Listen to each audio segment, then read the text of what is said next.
They will never say sorry and mean it. They will never lie awake going over what they did to you in their mind. And the moment you truly accept that, everything starts to shift. Because there is only one thing that ever makes a narcissist feel the weight of what they broke. It is not your tears. It is not your explanation. It is the silence they cannot control.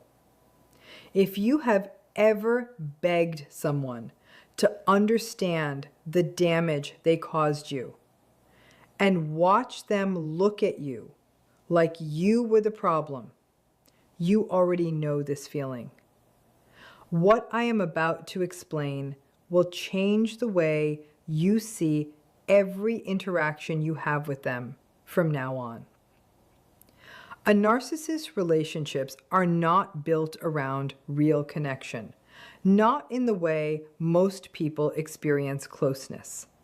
What looks like love, attention, or devotion at the start is actually something else. It is a search for supply. Supply means a steady stream of admiration, validation, attention, or even conflict, as long as it confirms how important they are and props up a fragile sense of self. This is why the early stage of a relationship with a narcissist can feel so intoxicating. You become the source. Your praise, your devotion, your reactions, even your jealousy, all become fuel for them. But fuel is not the same as being valued for who you are. It means being valued for what you provide.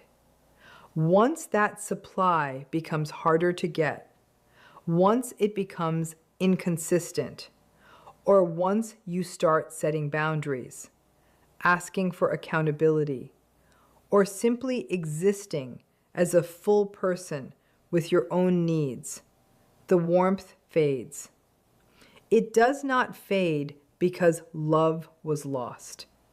It fades because the arrangement stopped being profitable for them. This is why betrayal from their side almost never feels like a moral event to them. It feels like a transition. They are not lying awake struggling with what they did to you, because in their mind, nothing was really done to anyone. A resource was simply reallocated somewhere else. The relationship was never built on the kind of mutual care that makes betrayal feel like a violation. It was built on supply and demand.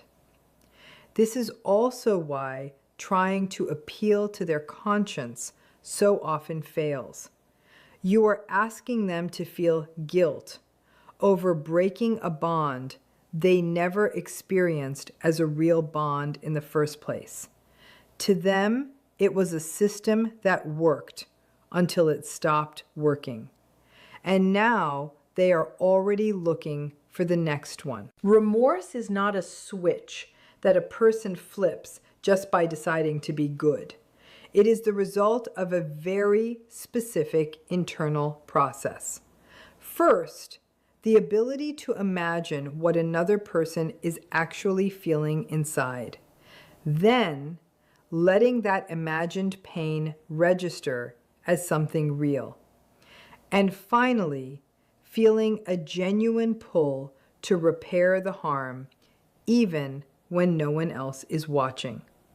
That process needs empathy that goes deeper than simply noticing that someone is upset. It requires actually being moved by it.